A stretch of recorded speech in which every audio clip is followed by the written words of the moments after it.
Ok, bon, du coup, dans les grandes lignes, je vous fais vraiment une présentation rapide de qu'est-ce que c'est que ce format. C'est un format qui est nouveau, ça n'existait pas chez nous jusqu'à présent. Moi, j'ai senti au niveau du marché qu'il y avait une demande assez claire d'avoir plus d'accompagnement. J'ai senti aussi qu'on n'était pas capable d'en offrir suffisamment. On n'avait pas les offres adaptées. Et puis, j'ai senti aussi que voilà, les heures de coaching que je vends à 500 balles de l'heure, c'est clairement pas à la portée de tout le monde. Donc, il y a eu plusieurs réflexions qui sont nées de tout ça. La première réflexion, c'est de se dire comment on peut offrir de l'accompagnement qui sera plus que ce qu'on peut faire sur Discord. Discord, c'est top et je pense qu'on a vraiment une super participation. Quasiment toutes les questions sont répondues. Donc en ça, le Discord, il est vraiment appréciable et vraiment utile au quotidien. Maintenant, il y a quand même des fois où on va nous poser des questions sur Discord et où on va être limité. Et où moi, le premier, je vais dire, écoute, sur Discord, là, comme ça, honnêtement, te répondre, je ne sais pas comment le faire. Donc l'idée, c'était de pouvoir proposer un format bootcamp en live comme ça, on va pouvoir faire de la pratique et pouvoir pousser la pratique bien plus que ce qu'on peut faire sur Discord. C'est aussi un format qui se veut malgré tout assez économique, il y a pas mal de valeurs, il y a 8 heures de bootcamp par mois et selon les offres qu'on prend, on peut avoir ça à 150 balles. Il me semble que c'est extrêmement raisonnable pour avoir benchmarké, regardé, etc. Après, j'entends aussi que ça fera sans doute trop cher pour certains, mais il n'y a pas de problème avec ça. Mais en tout cas, une offre de coaching, de pratique économique en groupe comme on le fait aujourd'hui. Et puis on a aussi proposé une offre d'accompagnement individuel, on a baissé les prix sur cette partie-là. Donc voilà, la philosophie cette année, c'est vraiment de se dire, il faut plus d'accompagnement, il faut être capable de l'offrir, parce qu'il y a une vraie demande pour ça. Jusqu'à présent, on n'était pas taillé pour le faire. Moi, j'étais pas staffé non plus suffisamment pour le faire. Pour moi, il y a trois types de personnes aujourd'hui qui sont là. Il y a ceux qui ont une problématique à partager. Le deuxième type de personnes, c'est les gens qui n'ont pas forcément de problématique à proposer, mais qui ont envie de participer, qui ont envie de se faire la main. Pour rappel, ce format, c'est vraiment, pour moi, c'est quelque chose qui vient après la formation. Ça ne veut pas dire que on peut pas prendre ça en parallèle de la formation. Ça peut être un très bon complément, mais pour moi, on est vraiment dans l'étape d'après. C'est-à-dire que quelque part, la formation, c'est je dois apprendre, je dois gagner des compétences, et ça, généralement, ça marche plutôt bien si on le fait de son côté, avec le Discord au quotidien pour pouvoir échanger. Et ensuite, il y a la deuxième phase qui est j'ai obtenu des compétences, mais est-ce que je suis capable de les mobiliser dans des problématiques clients spécifiques? Est-ce que je vais être capable de, avec tout ce que j'ai appris, de faire des diagnostics qui vont être pertinents, de savoir parler à un client, de lui proposer une stratégie, ou alors le mec me contacte parce qu'il a un blocage, est-ce que je suis capable de le débloquer? Est-ce que je sais mobiliser mes connaissances nouvelles dans des problématiques concrètes et précises au niveau des clients? Donc ça, c'est la deuxième typologie de personnes que j'avais invité à venir aujourd'hui. C'est vous avez envie de participer. L'idée, c'est pas il y a une problématique qui est donnée, et puis c'est Christina ou Paul ou Romain ou Bruno qui répondent, et puis bah, les autres écoutent, et puis il se passe rien. C'est vraiment un format collaboratif. Et là où c'est intéressant, c'est que plutôt que nous, on donne les réponses, nous, on est là pour donner un cadre et on est là aussi pour donner notre point de vue, parce que bah, il n'y a pas de problème avec le fait de donner notre point de vue, mais l'objectif, c'est aussi que on puisse vous donner la parole et que vous puissiez vous entraîner. C'est un très bon exercice à plusieurs égards. Le premier, c'est de prendre la parole de manière publique, comme ça, face à un groupe. Alors on est ensemble, on est dans la bienveillance, il n'y a pas de souci avec ça, mais effectivement, peut-être que parfois vous allez aller devoir vendre un contrat à un client, et puis bah, il y aura le client, mais il y aura aussi son assistant, il y aura aussi l'adjoint du patron, et finalement vous allez vous retrouver seul face à 3 ou 4 personnes. Et il faut déjà qu'à ce moment-là, vous ayez la possibilité de pouvoir prendre la parole, vous sentir à l'aise avec ça. Et l'objectif de ces bootcamps, un des objectifs, c'est de pouvoir travailler ça. Le fait de pouvoir dépasser quelque part la timidité qu'on peut tous avoir, ou un peu le trac, ou pas être sûr. Donc c'est vraiment un des objectifs de ces bootcamps, c'est de pouvoir se débrider et puis sortir de nous-mêmes et être capable de s'adresser à plusieurs personnes. Et puis il y a aussi l'aspect... est-ce que ta recommandation, elle est pertinente? Est-ce que tu as fait le bon choix dans tes recommandations ou pas? Donc il y a une vraie correction par rapport à ça. Il y a aussi l'aspect collaboratif, ça peut permettre de créer des synergies entre vous. On a déjà plusieurs mariages, entre guillemets, des mariages professionnels qui se sont faits au sein de la communauté. Finalement, des Blaise Bruno, on a des Émile et Arthur, on a des Paul et Léa, on a plein de choses. Donc ça, c'est très très bien. Ça permet aussi de favoriser ça. L'objectif, c'est que finalement, voilà, on pose une problématique. C'est un peu comme si c'était un client qui vient et qui nous contacte pour une problématique. Et comment nous, on va réagir à ça? Qu'est-ce qu'on va pouvoir lui proposer comme solution? Le tout dans un mode un peu brainstorming, où on va tous travailler ensemble sur des cas concrets et pratiques. Et puis peut-être dernier point, cette offre elle a aussi été pensée pour ça, c'est que encore une fois, même si on a baissé les prix sur le coaching individuel, ça reste un budget, c'est évident. Donc Ce format bootcamp, il est moins cher que du coaching individuel et on retrouve dans une certaine mesure, quelque part, comme du coaching individuel. C'est-à-dire, j'ai une problématique, j'ai envie d'avoir une réponse, je viens, je peux poser ma problématique et avoir des réponses. Donc ça, c'est intéressant aussi. Donc c'est un peu un coaching économique. Voilà, c'est aussi dans ce sens-là que je l'avais pensé.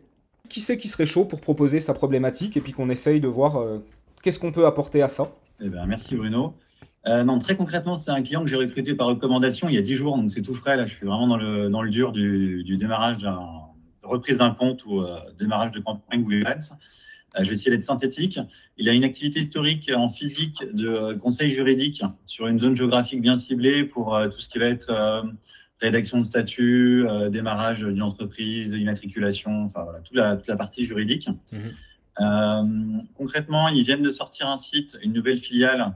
Ils ont mis énormément de temps à sortir le site pour essayer que les prospects, on va dire, puissent faire leur statut en ligne, les contacter, etc.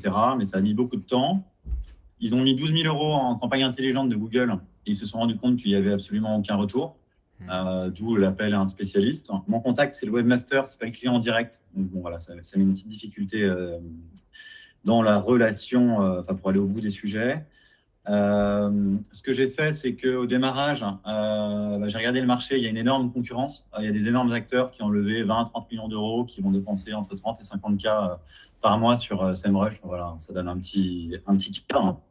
Moi, j'ai modifié pas mal la LP parce que honnêtement, je la trouvais pas du tout opérationnelle ou elle donnait envie de pas faire grand-chose. Donc, je suis allé sur l'appel parce que leur solution en ligne me paraissait pas du tout engageante. Donc, j'y croyais pas moi-même. Donc, je suis allé que sur l'appel, même si c'est leur but final. Mais quand on voit les sites des concurrents et le site qu'ils ont sorti, c'est pas idéal. Du coup, j'ai démarré. J'ai préconisé un budget minimum de 2000 par mois. Donc, j'ai mis 70 sur la conquête et j'ai quand même fait une campagne de protection de marque parce qu'elle n'était pas protégée. Donc, je trouvais que ça avait du sens. Je suis parti là-dessus. Très peu d'appels. Les coûts par clic sont hyper élevés. Je suis parti sur. J'ai deux problématiques. C'est est-ce qu'il faut que je continue à travailler avec eux parce que leur positionnement, leur business model, pour moi, n'est pas si clair et évident et mérite d'être travaillé. Donc ça, malheureusement, je pourrais rien faire parce que je suis pas magicien par rapport à ça. Et après, une problématique plus technique sur vraiment la gestion des comptes Google Ads où j'ai commencé sur du max conv pour essayer de générer. J'étais parti sur du exact, mais ça n'a pas démarré. Vous voulez que ça démarre du tac au tac, pas comme tous nos clients, mais malheureusement, c'est pas si simple. Et du coup, après, je suis allé un peu en large et après, j'ai resserré une fois que c'était parti. J'ai commencé par un petit segment de marché que j'ai un peu élargi dernièrement parce qu'il y avait un peu sonnette d'alarme chez les clients. Il se passe rien avec les campagnes Timothée, c'est sympa, mais voilà. Et du coup, j'en étais là il y a 2 jours à faire un mail de synthèse où j'ai mis exactement ce que je pensais pour que ce soit transmis aux clients et pas uniquement au webmaster en disant voilà, là j'ai dépend en gros l'appel il vous a coûté 300 €, ce qui je trouve est élevé, mais d'un côté, si j'ai pas de track record, j'ai rien. Mais par contre, le positionnement il est pas clair. Il faut réfléchir au business model dans sa globalité. Et est-ce que vous voulez faire réellement? Et après, si c'est pour tester un marché, pourquoi pas, on peut essayer. Mais je peux en aucun cas vous garantir un retour sur investissement. Voilà, j'espère avoir été clair. Donc, 2 sujets, stratégie client, est-ce qu'il faut continuer ou arrêter? Et après, stratégie pure ads, où là, maintenant, je suis en CPC optimisé en exact. Voilà. Donc si je résume la chose, effectivement, il y a deux composantes dans cette problématique. Il y aurait une première problématique plutôt métier, où du genre, tu t'es un peu cassé les dents, et puis tu as l'impression qu'il n'y a rien qui marche, mais t'as pas forcément l'impression que c'est de ta faute, mais que leur offre, leur positionnement, etc., c'est pas top, si j'ai bien Et est-ce compris. que j'aurais dû le rentrer comme client, en fait? Et ensuite, voilà, la deuxième partie de la problématique, c'est est-ce qu'un client comme ça est un bon client? Ok. Je propose qu'on se concentre sur la toute première problématique, c'est-à-dire vraiment la partie métier. Essayons de répondre à ça dans un premier temps. Et puis, dans un deuxième temps, dès qu'on a essayé de répondre à ça, on essaye d'aller sur la partie plutôt gestion de la relation client, si ça vous va. Je vois que Charles a levé la main. Je te donne la parole, Charles.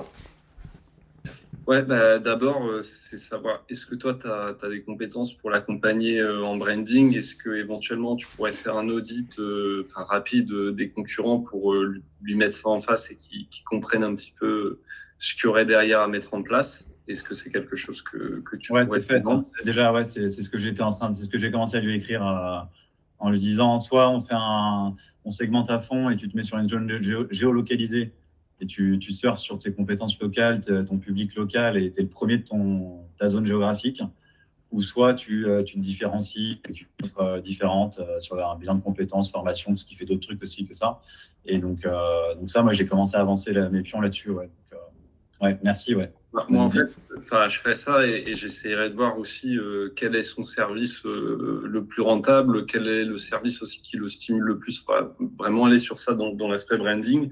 Et derrière, je pense que dans ce secteur de marché, personnellement, j'irai sur du multicanal, quoi. Je pense que Google Ads tout seul, ça me semble pas suffisant. Enfin, de mon point de vue, pour ce que j'ai déjà pu voir. Donc, je pense que j'irai à minimum, tu vois, sur du Facebook, Instagram en complément, en fait, pour que, voilà, en retargeting. Enfin, nous, je sais, on a le cas avec certains clients, on a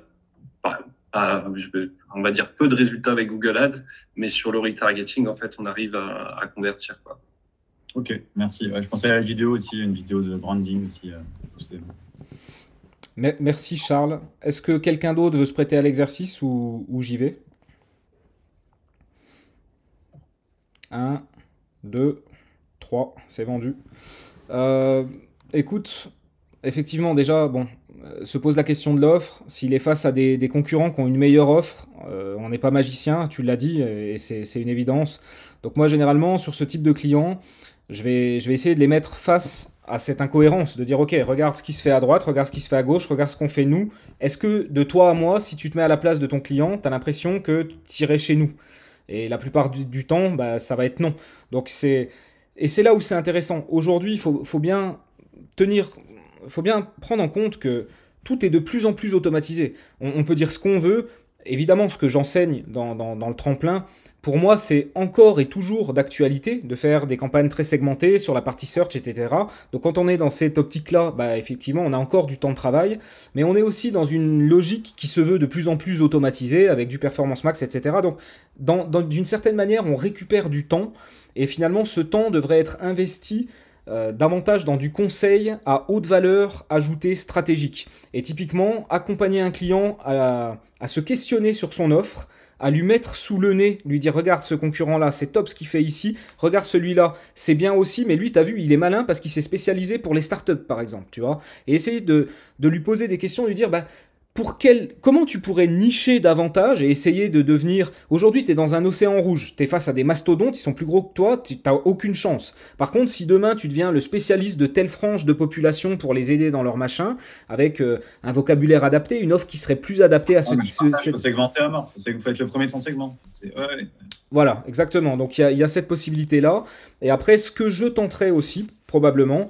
Et ça rejoint un peu des suggestions qui ont été faites, ce serait de pourquoi pas tenter une performance max avec vraiment des bons signaux d'audience de départ, c'est-à-dire une liste de clients, c'est-à-dire essayer d'avoir un signal de conversion qui soit top, essayer d'aller regarder dans les audiences qu'est-ce qu'on peut avoir, et essayer avec Performance Max, en lui donnant les données propriétaires les plus pertinentes qu'on puisse lui donner, de voir si lui est capable de faire quelque chose. Si lui-même n'est pas capable, à base de display, de vidéo, de search, en ayant des super signaux, de trouver des clients, alors c'est qu'il y a un souci, et que visiblement ça va être compliqué avec l'équation actuelle. Et l'équation, le gros de l'équation, c'est l'offre. Donc après, et là je viens... Pas de data, il parle from scratch, il n'y a même pas de SEO, il n'y a rien. Enfin, je suis vraiment... wow, tu vois.